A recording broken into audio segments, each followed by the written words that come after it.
Après une prostatectomie, la constipation est courante et a un impact direct sur le plancher pelvien et les problématiques urinaires.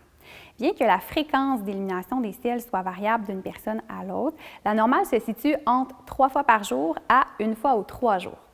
La constipation se définit davantage comme une difficulté à évacuer les selles qui nécessite un effort de poussée excessive, une texture de selle dure ou une sensation de vidange incomplète du rectum ou même encore une douleur lors de l'évacuation. Donc, à titre d'exemple, on considère une personne en situation de constipation, celle qui va à la selle 2 fois par jour, mais chez qui les selles sont très dures, qui doit pousser très fort et qui ne vidange pas complètement son rectum.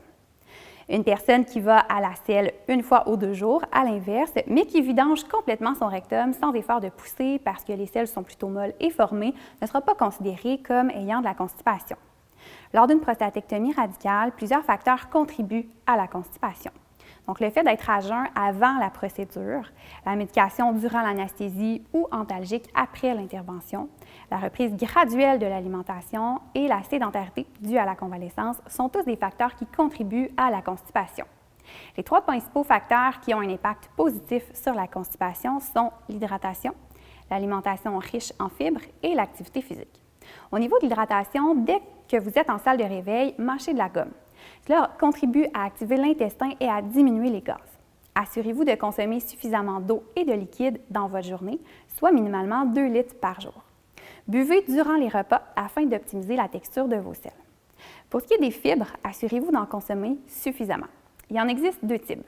Le premier type, les fibres solubles dans l'eau, et le deuxième type, les fibres insolubles. Celles qui ont davantage la fonction de stimuler le péristaltisme intestinal, ce qui contribue à l'évacuation des selles. Je vous encourage à visiter procure.ca pour en apprendre davantage sur les aliments à consommer.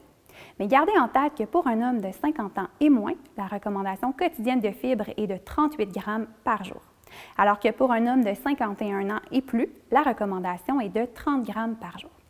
Concernant l'activité physique, bien qu'elle soit limitée en convalescence, la reprise graduelle de la marche est un excellent moyen de régulariser vos intestins. Commencez par de courtes promenades et augmentez la distance dès que vos capacités vous le permettent, tout en respectant la douleur et la fatigue, évidemment. Maintenant, parlons de la technique qui facilitera l'évacuation de vos selles. Afin de faciliter vos moments aux toilettes, il existe un positionnement efficace pour vider complètement le rectum avec un effort de poussée minimal.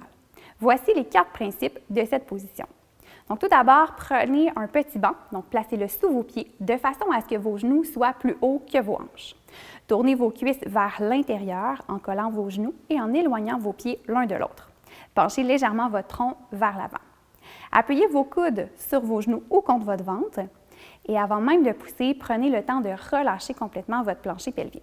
Cette étape-là, elle est primordiale. Utilisez ensuite la technique d'expiration freinée ou du piston que vous retrouverez sur le site de Procure. Si malgré l'application de tous ces conseils, la constipation demeure problématique, consultez votre médecin ou votre pharmacien pour obtenir un laxatif ou un émollient. Ils peuvent être ajoutés à tous ces conseils.